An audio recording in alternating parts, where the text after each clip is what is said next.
Hello ladies and gents, today we're going to be looking at the lies that the narcissist wants you to believe are true. The first one that we're going to be talking about is the idea that they are omniscient, omnipresent, all-powerful and all-knowing. Seeing as it is a juvenile and infantile response to trauma that leaves the individual without proper boundaries, they de facto assume a godlike state in their own minds because, I guess it's pantheism. They are everything and everything is them. And they are, or they tell themselves through magical thinking, that they are in charge of that universe. They are in charge of that world. Well, when they've attained to that godlike status of being in charge of that particular universe, they can then do no wrong. God can never be wrong. It is impossible. It's against the laws of the universe for them to be wrong, because if they were wrong, they wouldn't be God.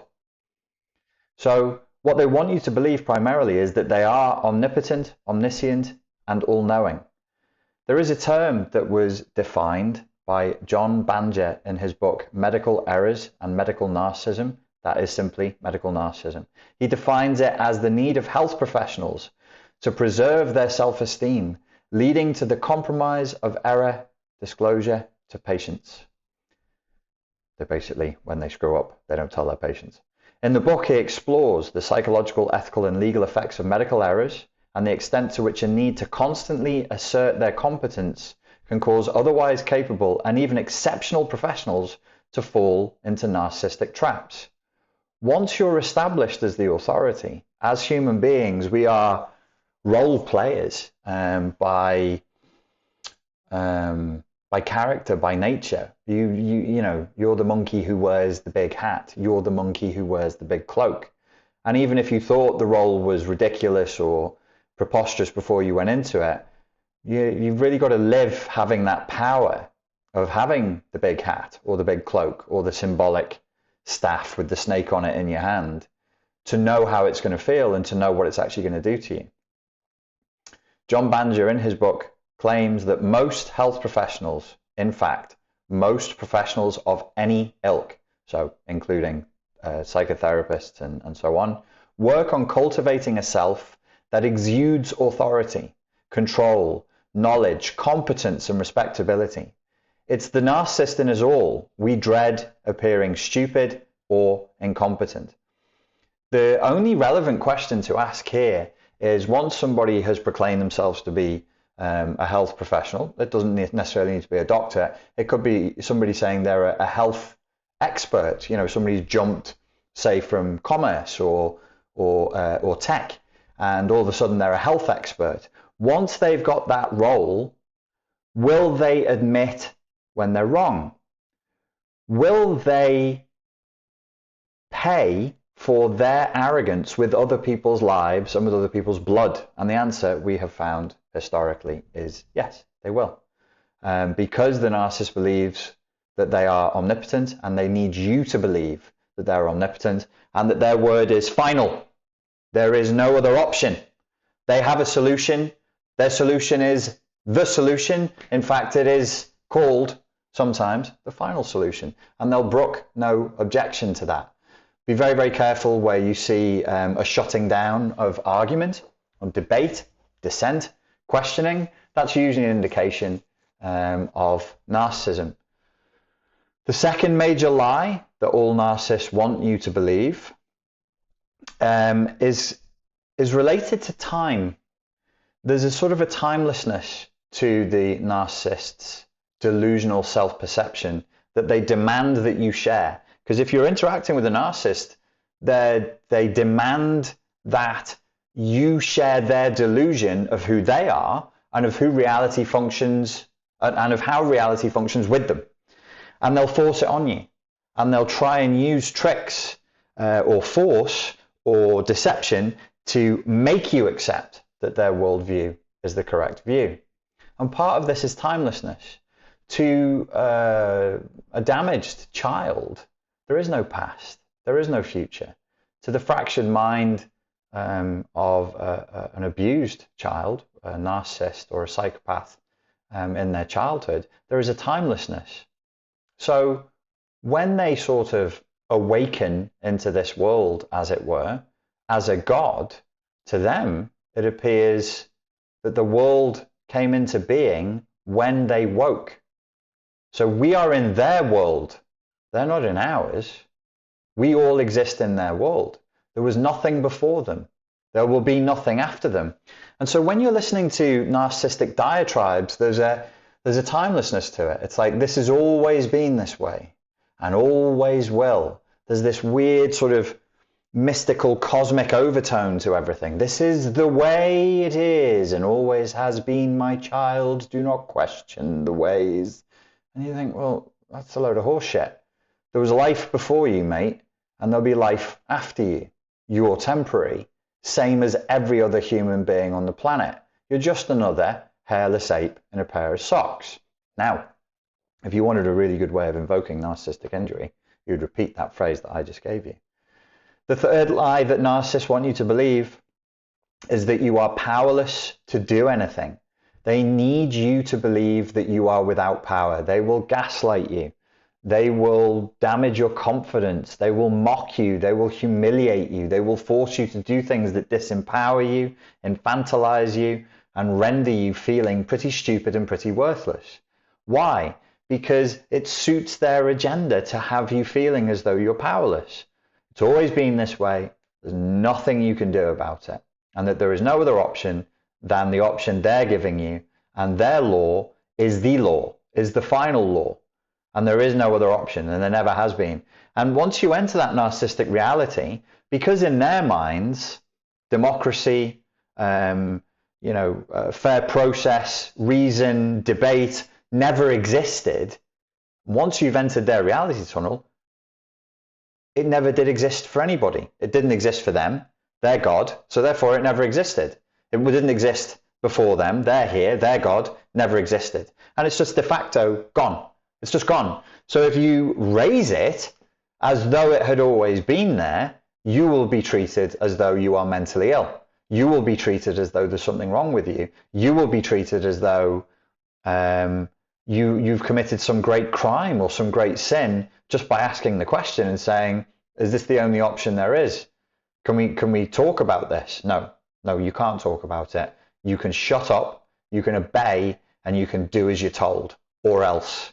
And there's always an or else. Number 4, the fourth lie that they want you to believe is that they are special and unique, irreplaceable, wonderful, superior in every way, and that therefore they're entitled to enforce their worldview on everybody else. There's never been anybody else like me. I'm God. There's never been anybody before me. There'll never be anyone after me. I am God. Might is right. I have the power. I have the money. Therefore, it's a question that answers itself. It's this wonderful, evil circular logic where the question is its own answer. How do I know that I have the right to do this? Because I have the power to do this. And the two things are equivalent in the mind of a narcissistic psychopath. That they're special and unique, and that entitles them to do whatever they want with the people around them. The fifth lie that they want you to believe is that they are kind, that they are philanthropists, that they save animals, that they save children, that they give to charities, that they are pillars of the community. I found a piece of research done by Sarah Conrath in 2016. It's called The Strategic Helper, Narcissism and Pro-Social Motives and Behaviors. And she wanted to see if there was any correlation between narcissism and people who engage in pro-social behaviors. Pro-social being charitable, philanthropic, showing that they are good people doing good works. And in that study, she writes, for example, those who studied higher in narcissism, perspective taking, and empathic concern all reported that they tend to frequently engage in what they considered to be pro-social behavior, even when controlling for social desirability.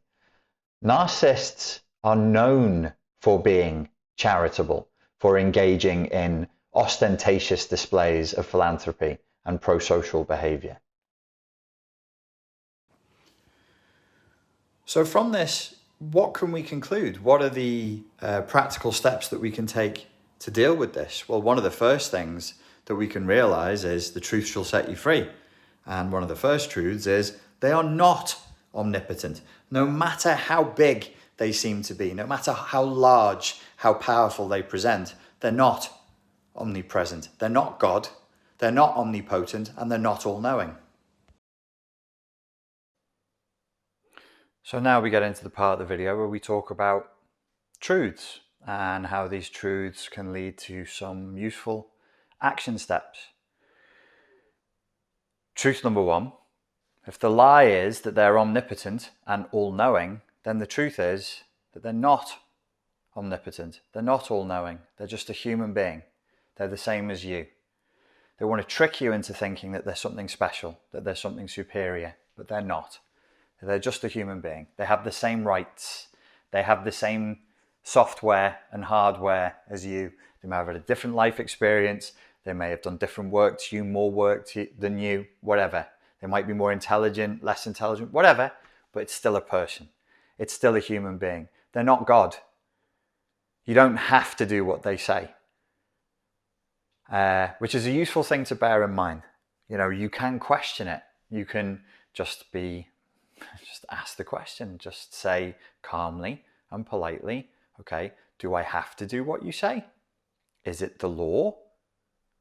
Is it the law? Do I actually have to do this? And you can think for yourself. If you're in a relationship with a narcissist and they're asserting, I actually found this very useful in my last relationship. Particularly, it really saved me towards the end, where I felt I was under pressure, I was manipulated, and I was being obliged to do things. And I asked myself the question, like, is it the law that I have to do that? And then my brain would be like, well, no. So would I get in trouble with the police if I didn't do what I'm being asked to do? No. You're not in any legally binding contract. You're not married. There's no crime here. You're just being pressured. And I was like, oh, okay. So then I'm morally obligated to do it. And it's like, well, okay, if you're not legally obligated, are you morally obligated? I found this very useful because you're so confused and gaslit. So am I legally obligated? No. Am I morally obligated? Well, it depends on the and I'll be like, no, not really. Not unless I accept their worldview.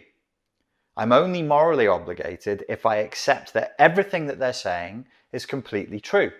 And I would only ever do that for another human if they had proven themselves to be completely trustworthy. Well, beyond the petty mistakes that everybody makes.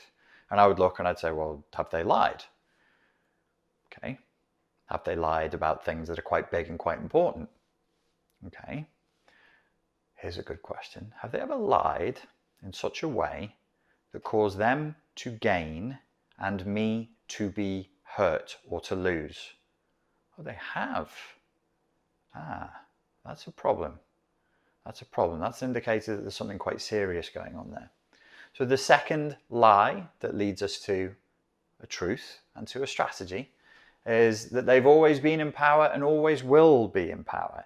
If you're with somebody and there's this strange sort of eternal quality, just remind yourself, factually and objectively, you were with somebody else before you were with them. People break up all the time. People divorce all the time. It's traumatic. It's painful. You may cry. They may cry. Other people may cry. My God. But that's life. That's life. People divorce. People suffer. And people cry all the time. You can leave them. Yes, it can be painful. Yes, it can be difficult. But it also can happen and can lead to your freedom. It's not eternal. They're not internal. They're not eternal. They're not internal, they're external, and they're not eternal. They are temporary, as everything is temporary. They're not God. They're not the final word. The way things are is not the way it's predestined to be. It's not written. Unless you're Muslim and you believe that it's already written by the hand of God. I don't. I don't believe that it's written. I don't believe that history is written. I believe it is being written. And I believe that whether we're in an abusive relationship at an individual level or at a group level, we can push the hand that writes that story. We have that option. We have that free will as human beings with equal rights, with equal responsibilities, no matter how tall your hat, no matter how big your tower, no matter how purple your cloak, you are just another human being.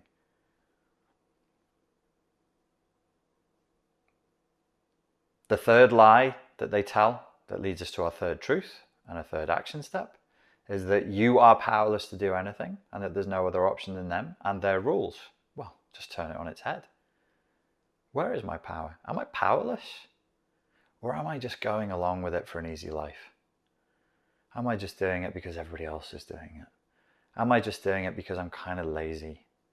I'm kind of soft. I don't like conflict. I don't like confrontation. I like to hide in the middle of the herd. I like to hope that somebody else will fix it and then I won't have to. Is that what's happening? These are questions that every adult, every human must ask themselves and seek to answer as honestly as they can. I can't answer these questions for you. Only you can know in your heart what's true for you. Are you powerless? No. What is the extent of your power? It's a different question. Depends on the extent of the leverage that's being used against you, I suppose.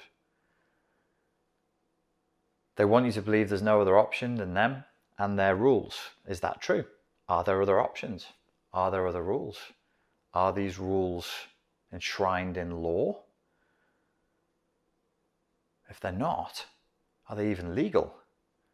The rules of an abusive father in a household that's riddled with sexual, psychological abuse, domestic violence, and his rampant narcissism, drug taking, and alcoholism, are his rules legal laws? No.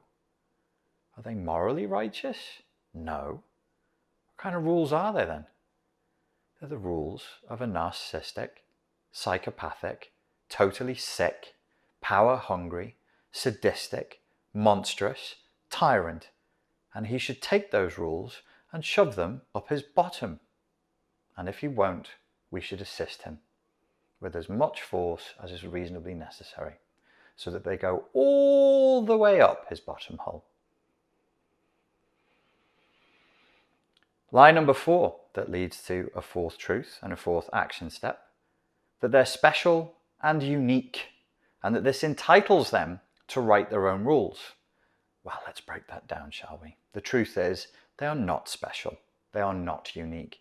People who are thieves, who have low cunning, who have a high IQ, but use it for deception, for bribery, for corruption, and for intellectual theft are, whilst bright, criminally inclined scumbags. Let's be really clear. A scumbag is a scumbag is a scumbag. They're criminals. Morally redundant criminals. Spineless, cowards, devoid of all virtue, of all value. They only have junk values. They only have inverted values. And because they're narcissistic psychopaths, they want to make the world look like them. They want to impose their junk values on the world. They're not special. They're not unique. Nothing is more bog standard, boring and ordinary than another bloody psychopath with an idea, with a childish wank fantasy in which they're the big king or the big queen. Sickens me to see people react with fascination to psychopaths. I saw there was a film out with Zac Efron recently about Ted Bundy. I want to pull my hair out. I'm already, either my forehead's growing or I'm losing my hair already. I don't want to pull it anymore. I'm like, why are people fascinated with Ted Bundy? Why are people fascinated with psychopaths? They are the most boring formation of a personality you can imagine. They are single-minded. They are robotic. They're driven completely by the darkest impulses of the human spirit. There is nothing fascinating about psychopaths. There's nothing fascinating about a Bundy. He was rejected once by a pretty college-age American girl with brown hair that was parted down the middle. So he brutally clubbed to death women of the same age who were pretty American students, law students, with brown hair that was parted down the middle. He would club them to death in their sleep. He's not fascinating. None of these psychopaths are fascinating. They are idiots. They are robots. They are totally dull. And nothing is more predictable than the average psychopath. And even if they were unique, and even if they were special, and even if the sunshine did shine out of their precious little bottoms, that still wouldn't entitle them to write their own laws. That's not how the adult world works. Just because Beethoven was a great pianist, he didn't get to change the laws of the country. He didn't get to tell the king what to do. That's not how it works. It's not even how it worked. In the Dark Ages, we didn't do that. That's not how it works. Well, in the Dark Ages, sometimes we did do that, but we fought to stop it. There were many empires that did that, and they did great evil, but we fought to stop them, and we won. They're not there anymore.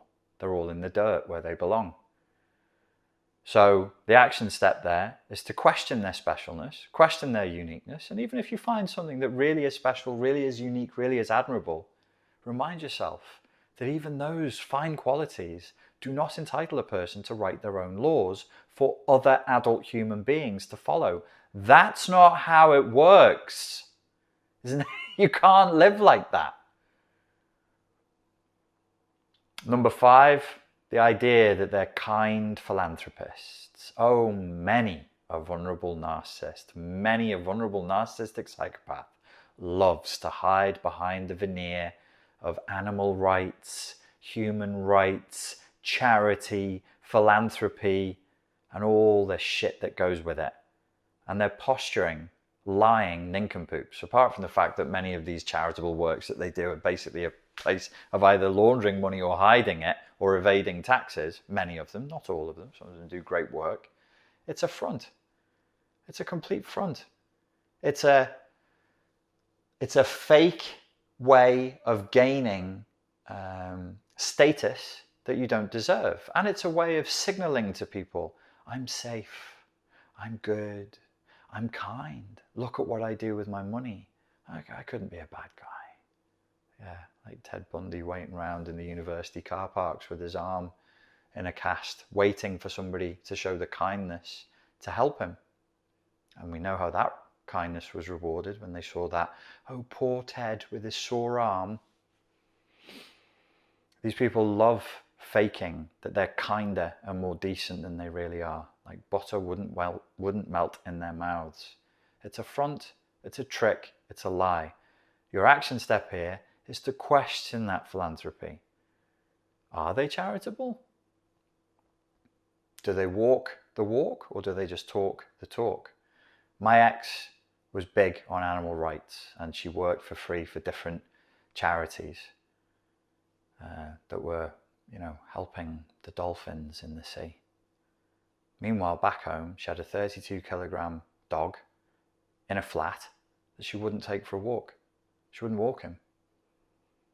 In 3 years of living with her, she walked him 3 times, and every time she did it, she'd walk him on the lead for 20 minutes or less, bring him home and say, that'll do him, he doesn't need more than that.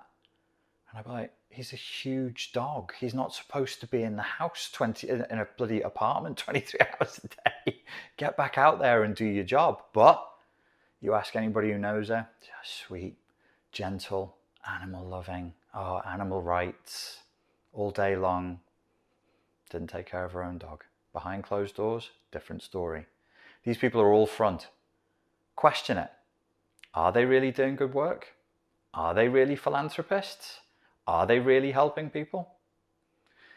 Strange times, ladies and gentlemen. Strange times to be discussing narcissism and psychopathy, but they kind of go hand in glove right now. Do not lose hope. And remember, There are many, many beautiful things out there still. Look at that.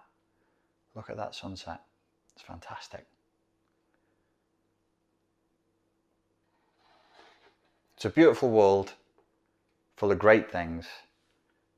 Do keep a good sense of humour.